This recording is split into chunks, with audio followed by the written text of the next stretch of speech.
We're going to look at the next section of chapter 14. And remember, chapter 13 in the book of Isaiah is all dedicated to this broad concept called Babylon.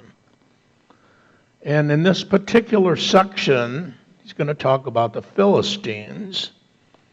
And we're going to look at who is Philistia, what they've done, where they came from, and what is their end.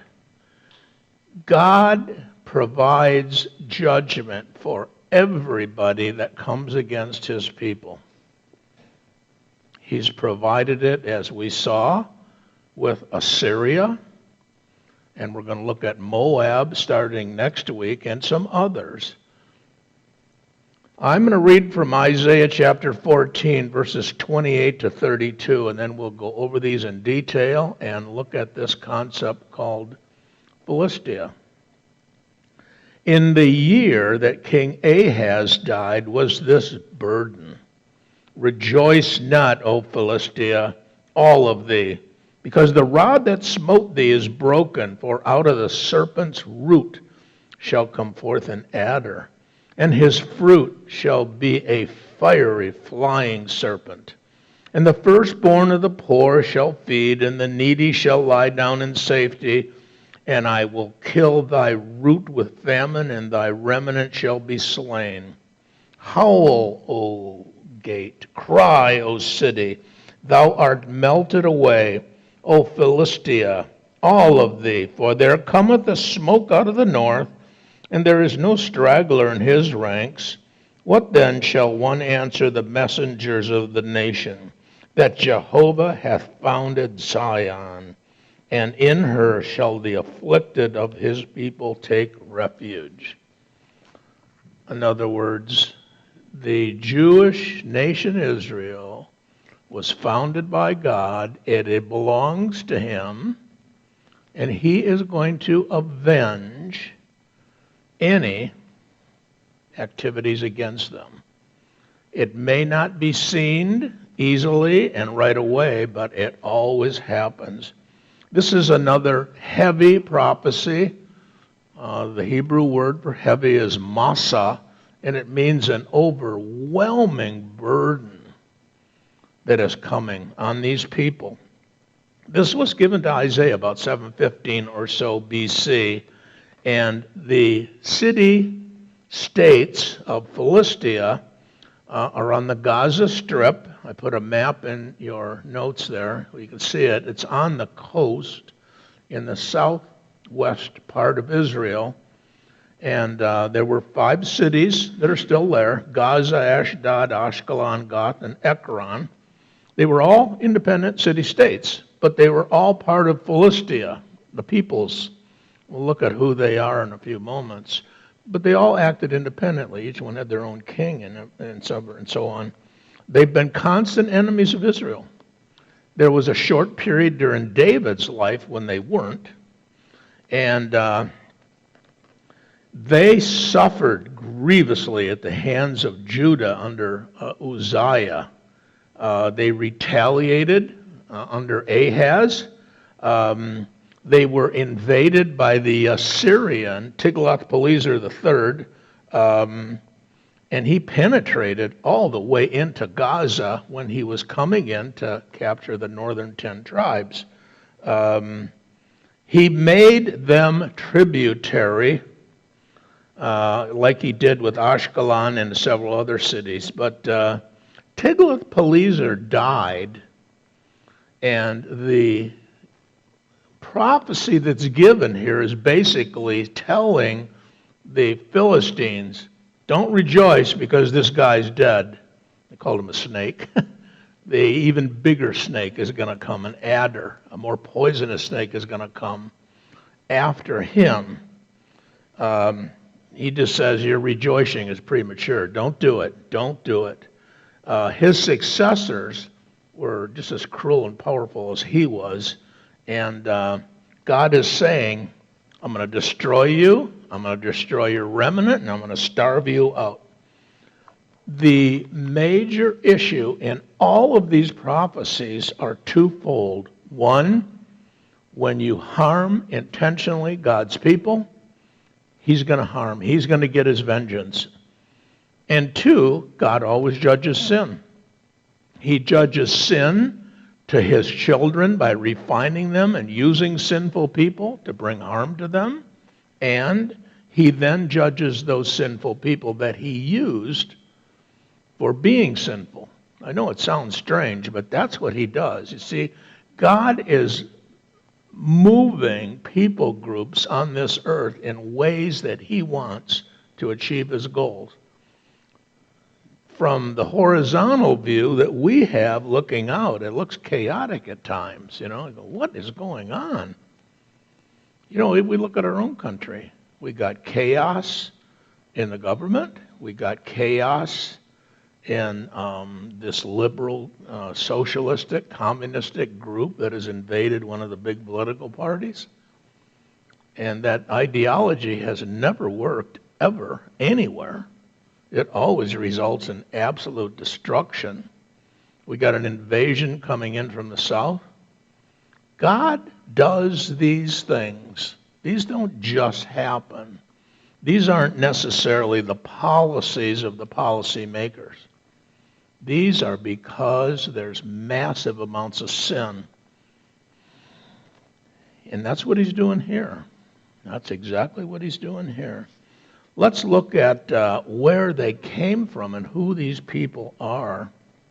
Go back to Nimrod in Genesis 10, and right after the discussion of Nimrod, discussing his opposition to God, he was an affront to God, the text picks up in Genesis 10, verses 10 to 14, and states, "And the beginning of his kingdom was Babel, Erech, Akkad, and Calneh in the land of Shinar.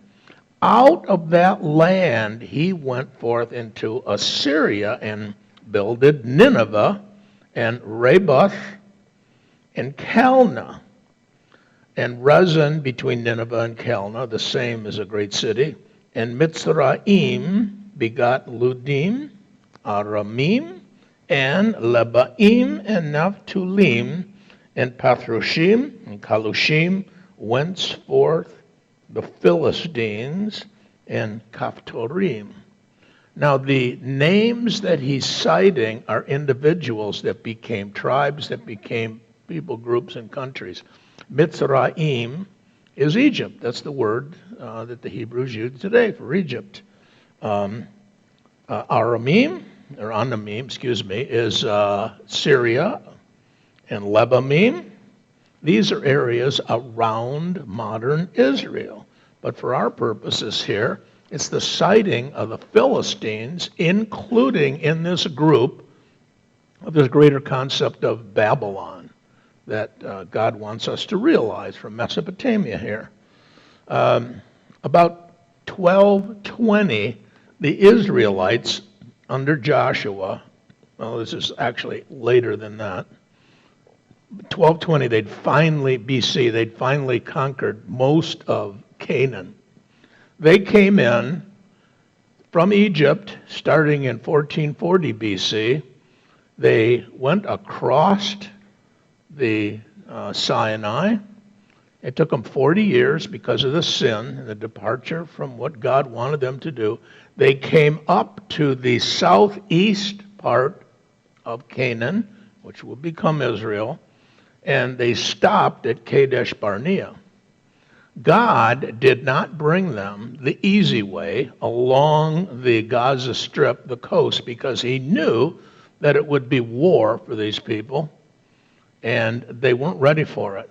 They just weren't ready for war after being refugees coming out of slavery in Egypt. So he brought them this way. He brings the Philistines, though, from an area where they were prior to that on the eastern edge of the Nile Delta. It's called the River of Egypt. And they came about 1190 or so. It's about 30 years after the Jews had mostly conquered Canaan and settled there. The psalmist Asaph writes an imprecatory psalm, which is a psalm that is begging God for something. Harm these people, God. Do something. They're all persecuting us. And I'm going to read that short psalm here because he's asking God to avenge them of what the Arabs have done, what the Persians have done. And the Persians, which are the Iranians today, are not Arabs. They're Persians, the different people group, and including the Philistines. Look what he says here, Psalm 83, verses 1 to 8. O God, keep not thou silence. Hold not thy peace, and be not still, O God, for lo, thine enemies make a tumult, and they that hate thee have lifted up the head. They take crafty counsel against thy people, and consult together against thy hidden ones. They have said, Come, let us cut them off from being a nation, that the name of Israel may be no more in remembrance. For they have consulted together with one consent. Against thee they do make a covenant, the tents of Edom and the Ishmaelites, Moab and the Hagarenes, Gebal and Ammon and Amalek, Philistia and the inhabitants of Tyre. Assyria also is joined with them. They have helped the children of Lot, Selah. And I put a double map here in your notes showing what the areas were of Israel and in 750 BC, and then today, and what the names of these places are today. That we're concerned primarily today with just the Philistines and the Gaza Strip there. It is part of what's called the Maritime Plain, because it is a lowland. Hebrew word there is Shephelah, that lowland. And they extended, again, from that eastern Nile Delta, which is called the Wadi El Arish, and about 70 miles up the coast, almost up to Lebanon, which in those days would have been Phoenicia. And at the widest spot, it's about 30 miles wide, and that was near Gaza, one of the strips, or one of the Gaza Strip it's called, but that was one of the cities. And there's sand dunes. It's a very, very nice area. It's very fertile. It produces an abundance of fruit and grain, as we've seen in Judges 15, and even today. There was a main highway between Egypt and the east, going into Mesopotamia, and this was really good for the commerce of the Philistines, but also left them open to a foreign invasion. And again, God did not lead the Jews this way. He didn't want them to have to go into battle. And we see that in Exodus 13:17. The Philistines were a warlike group, and it didn't take long for them to start feeling the constrictions of the boundaries that they had. So they started pushing out into Israel and established some garrisons there, some outposts. And at the time of the battle in which Saul, the first king, was killed, the Philistines were in control of the city of Beit Shean. And it was a prominent city, still there. The Bible states they came from Caphtor. Caphtor is generally regarded as Crete, the island of Crete. And from before they were there, we're not sure. We're not sure, because these are areas that were founded by Nimrod, and they may have been in Mesopotamia before them and migrated out of there through some seafaring vessels and got over to Crete and then came over to the Nile Delta region. The Cherethites have been equated with the Cretans because In biblical Hebrew, modern Hebrew too, all the nouns and the verbs have a 3-root letter basis. It's called the shoresh, the roots. And the roots of those two words are the same. So it's educated guess, if you will, that these are the same people groups here. The Cherethites were a Philistine subgroup, too, in subsequent years. They lived along the Negev. The Negev is the desert, the wilderness, as it's called in the Bible. The Cherethites and the Pelishites were among David's bodyguards. I mean, they worked for David for a while. And it's really important for us to notice this, because I'm going to touch back on that in a few minutes, that even though they had a lot of problems, the Jews had a lot of problems with the Philistines, David, when he was running from Saul, had a good relationship with some of them, not all of them, just some of them.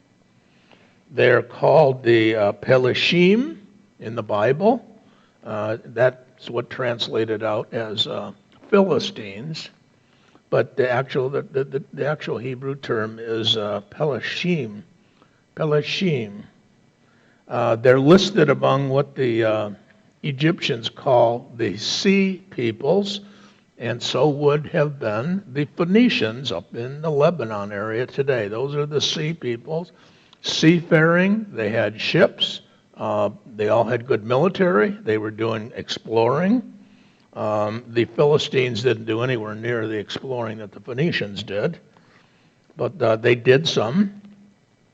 They're best known for an invasion they made into Egypt that was vanquished by Ramses II. He beat them soundly back in a land and sea battle near the Delta and the Mediterranean Sea. And as a matter of fact, there's a relief on Ramses' palace depicting this scene. And it's a deep relief, too. You know, bas-reliefs are just like carved into stone, and you get a little bit of an image. And these are deep, like he was really angry at them and really proud that he had won. You get the sense when they're made that deep. And we get a little bit of idea about the kind of attire they wore from these things. They were easily identified on the different reliefs that were made of these battles because they had a strange headdress that was sort of reminiscent of an American Indians had dress when they were dressed up with feathers or maybe reeds or something like that. And they continued to live along the coast after they lost the battle to Ramses. They retreated back up there, and some of them may not have even gone into this battle. Some of them may have stayed in Canaan, and they may have even come even earlier than that in some of the early patriarchs. The term Philistia or Philistine appears almost 300 times in the Bible. I mean, this is a people group that the Jews had a constant issue with. Mostly bad. These people here had also come in contact in a negative way with both Abraham and Isaac, related to some issues with their wives.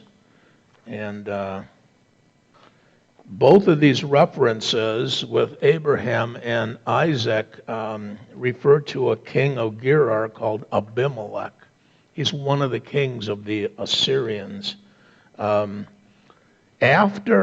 the Israelis conquered Canaan, as I said, then what ended up happening is these Philistines started to push into Canaan to be more superior, thinking they were more superior. They were aggressive, and fortunately for them, they had a monopoly on iron. The Jews did not have it at the time, and they had a weapon-making facility, and they prohibited blacksmithing in Israel because they controlled weapons, and therefore they controlled part of Israel. They forced the Israelites even to go to the Philistines to get their tools sharpened, and we see that in 1 Samuel 13, verses 19 to 22. The Israelites were extremely poorly armed back during the time of Saul. And in verse 22 of that section that I just cited there shows only Saul and Jonathan having armed, metal arms. There's been found facilities for smelting iron at Ashdod and several of the tells where archaeologists have dug. The bas-relief at Ramses Palace near Luxor shows the Philistines armed with spears, long, straight swords, large round shields that they used for protection.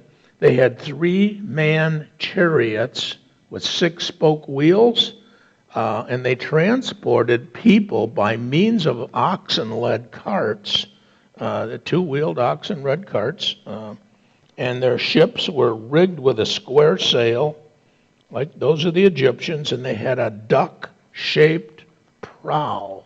The prow is the outermost part of the bow. It sticks out, and this was rounded like a duck's bill, probably for ramming other ships and to protect them, so they could ram the other ships and try and sink them in that manner.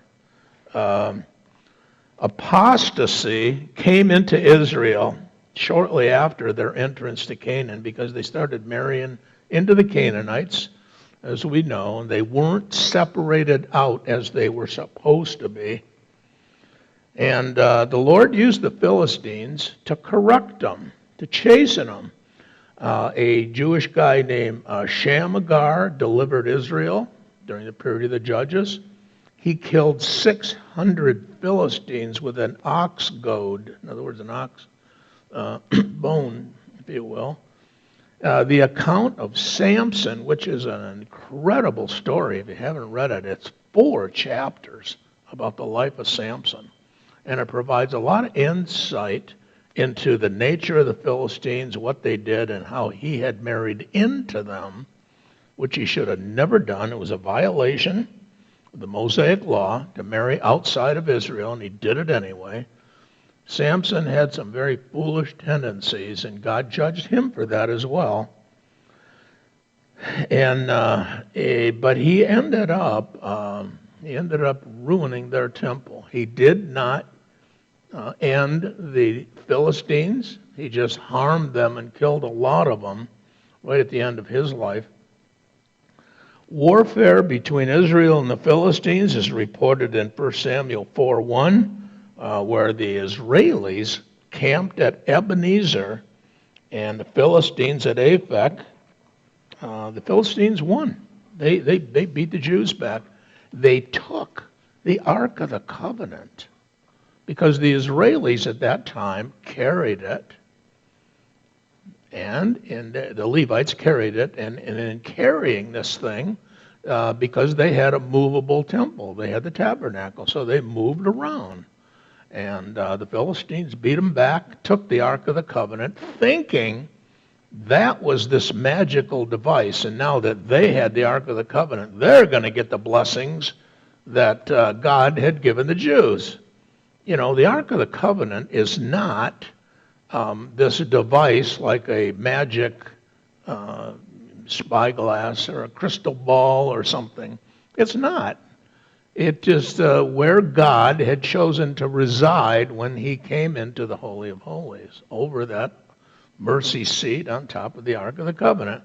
So the Philistines think they got this magic box that's going to open all kinds of blessings for them. And what God ends up doing is he ends up giving them, the Bible calls it plagues here, but it's actually, they got hemorrhoids. They all got massive hemorrhoids, and they couldn't walk around. They had to give the ark back. You got to see God's humor in this. It's incredible.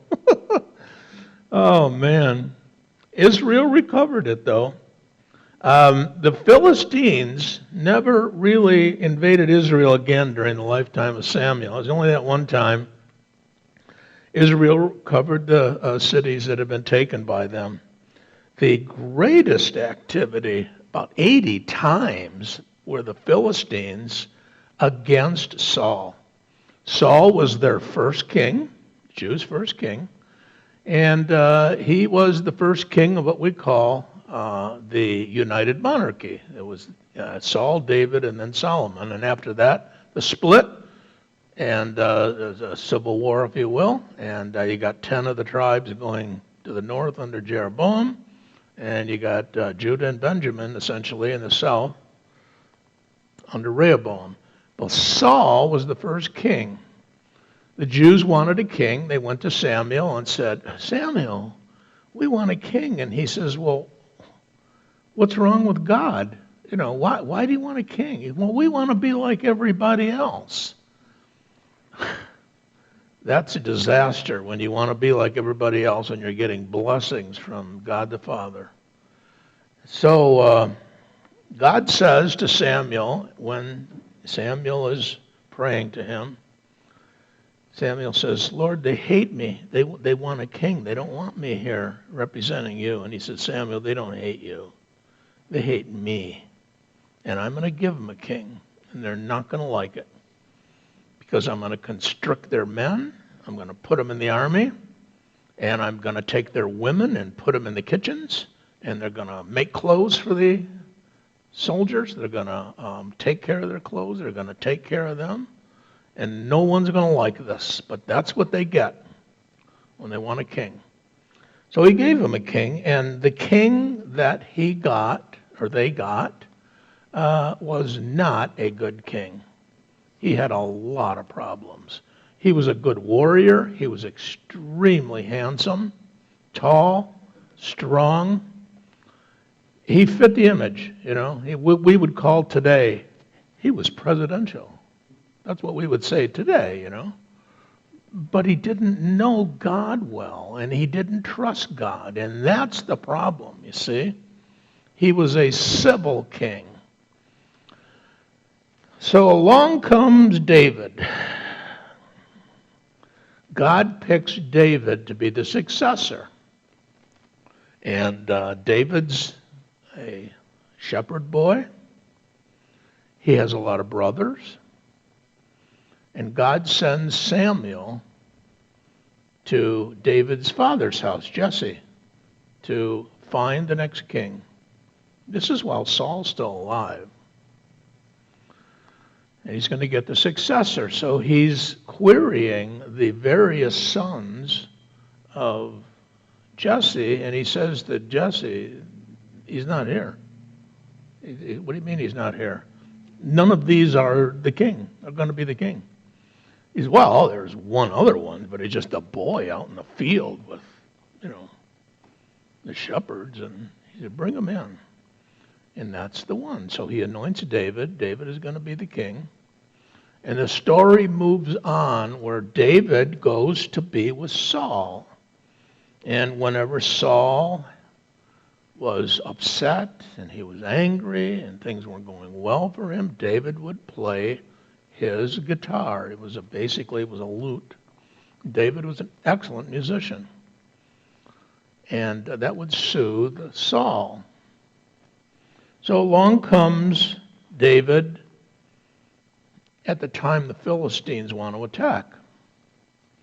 And the armies they come up to Elah. They bring this giant Goliath, and Goliath is taunting the Israelis. Send me someone to battle me, says Goliath. Send me who you got. And David says to Saul, because no one else is volunteering, they're all afraid of him because he's so big. And he's got all this armor on and so on. And he says, you don't have anybody? And David, that just really angered him. And he says to Saul, he said, who is this uncircumcised Philistine that he should defy the armies of the living God? And Saul says, well, and here's David, he's just a boy, a red-haired boy, ruddy boy. And David says, I'll take him on. Oh, wait a minute.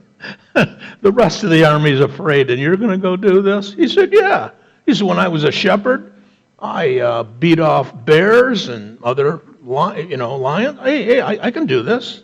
Who is this guy? He's defying the armies of the living God. So Saul says, well, let's put some armor on you. And they put this armor on David. And David says, I can't wear this stuff. This stuff is so heavy, he can't even move. He takes it all off. He's got a sling. 2 pieces of leather strap with a leather pouch. And he goes down to a stream and he picks out 5 stones. And he goes out to meet Goliath in the field there. And Goliath just laughs at him. They bring this little boy out to me. David puts a stone in his sling and he embeds this thing in the forehead of Saul. And Saul goes down.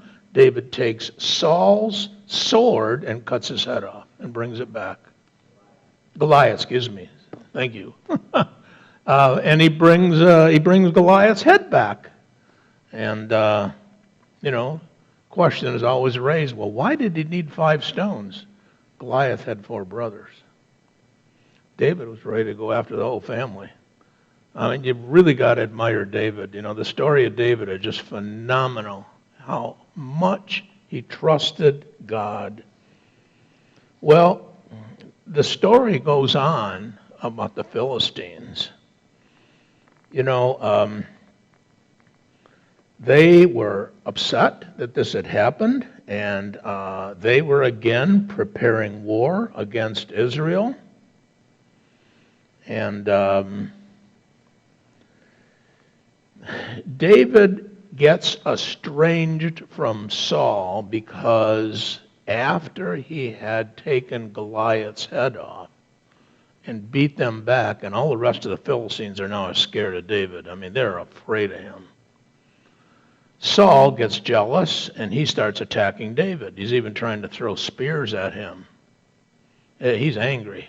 And the girls are just marching around and praising David, and that's really angering Saul. Even Saul's daughter ends up marrying David. Well, this doesn't look good for Saul, and he's really upset. So he's getting increasingly more fearful. He's got a battle with the Philistines coming up. David has made an allegiance, because he flees from Saul, with one of the kings. And this king, one of this kings, and the guy gives him a city, Ziklag, for him to hide out in. But the rest of the Philistines don't like the idea, because they said David's going to turn on them. He had this one king that did like him, though, and it was Achish, king of Gath. So there's a battle that's coming up, and Saul is extremely fearful. He's fearful about David, he's fearful about the Philistines, and he doesn't trust God. Now Samuel's long since dead, he's gone. So what Saul does in violation of the Mosaic covenant, he goes to a witch to get a prophecy. That was way, way, way outside of God's economy. He goes to the witch of Endor, and she's afraid because she realizes who this guy is, and she says, man, she figures that he's here just to lure her in so he could kill her, for violating the Mosaic code. And he said, I want you to bring up Samuel. I need to consult him. And, these seances and these necromancers and all that, they really can't bring somebody up. I mean, it's all just a charade. And I think she is just as surprised as anybody when Samuel comes back up from the dead. And he's upset. He is upset. Why did you do this? Why did you bring me back here? And Saul says to him, well, I want to know, I'm going in this battle. Well, what's going to happen? What's going to happen? He says, you're going to die, and so's your son. You're all going to die. Whoa. And Samuel's gone. And what happens is they do go into battle. They lose. The Philistines do win the battle. And they cut off Saul's head. They take his body and they put it into their temple. And they hang it up there. This is what happened. I'm not saying that this is what happens today when you don't trust God, but God brings these disasters into his chosen people when you don't follow him. And this was an extreme case, obviously. Saul had pulled away from God a long time before then. Long time before then. And when David succeeded Saul, the Philistines tried to defeat him.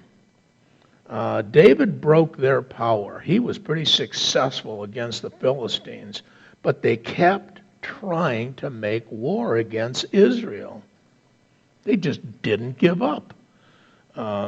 Much later in the divided kingdom, Uzziah warred against them, and he broke down the walls of Gath. He was pretty successful too.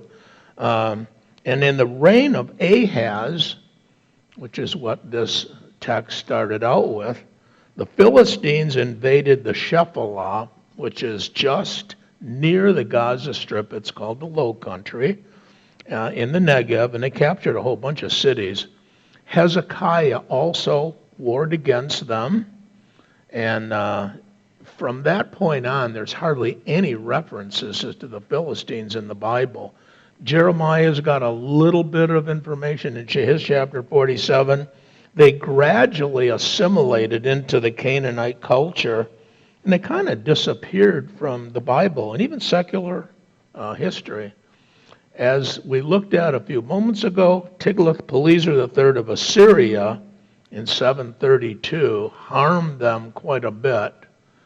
When he came in from the north, he got the northern kingdom, and then he continued down into Gaza.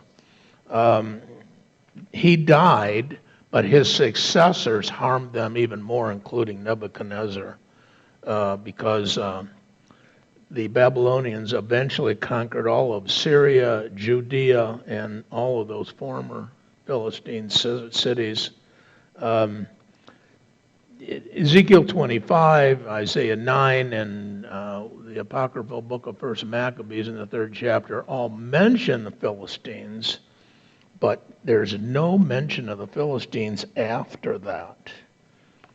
It's interesting is that God says in the Abrahamic covenant of Genesis 12, chapter 3, I will bless those that bless you, the nation Israel, and I will curse those that curse you. He always gets his way. He uses sinful people. He corrects sinful people.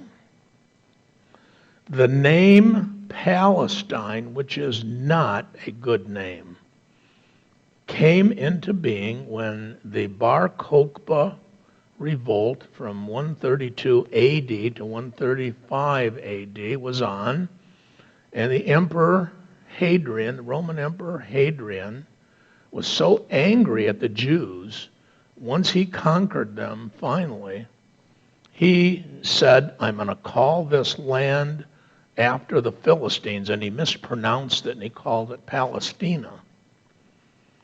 That's where the name Palestine comes from. And I don't know why you see this in maps and Bible things. It's not their name. It never has been their name. It was Hadrian's idea that, they caused him so much pain.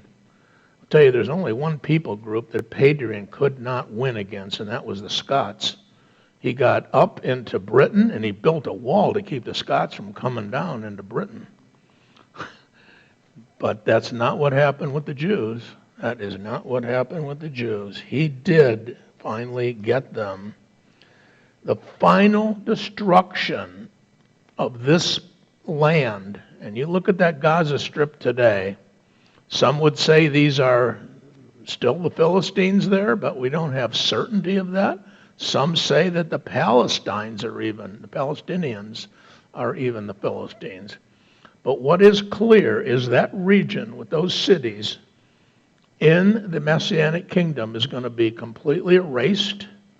There will be no Gaza Strip, no Philistia, nothing like that. It's all going to be part of Israel. Because God, in the prophets, especially Isaiah, as we're going to see, gives a final destination in the Messianic kingdom for all the Arabs and these folks, as well as the Persians, what he will do with them, how they will be or not be part of Israel in the Messianic kingdom. There will be no Philistines. Obadiah, there's only one chapter there, so verses 17 to 19 say, "But in Mount Zion there shall be those that escape, and it shall be holy, and the house of Jacob shall possess their possessions. And the house of Jacob shall be a fire, and the house of Joseph a flame," that's northern, south, "and the house of Esau for stubble," that's Edom. "And they shall burn among them and devour them, and there shall not be any remaining to the house of Esau, for Jehovah hath spoken it. And they of the south shall possess the mount of Esau, and they of the lowlands the Philistines. And they shall possess the field of Ephraim, and the field of Samaria and of Benjamin shall possess Gilead." Gaza will be part of Israel in the Messianic kingdom and not be separated out, not be an individual people group that'll still continue to exist in the world. There will be no people group called the Philistines. God judges all these Arab nations that have warred against them in some manner or another, including the Persians, and he either makes peace with them and lets them live there, but they're all going to be speaking Hebrew. It's referenced in some other passages that we'll look at in the subsequent parts of Isaiah. It's called the language of Canaan, which is Hebrew. Let us pray.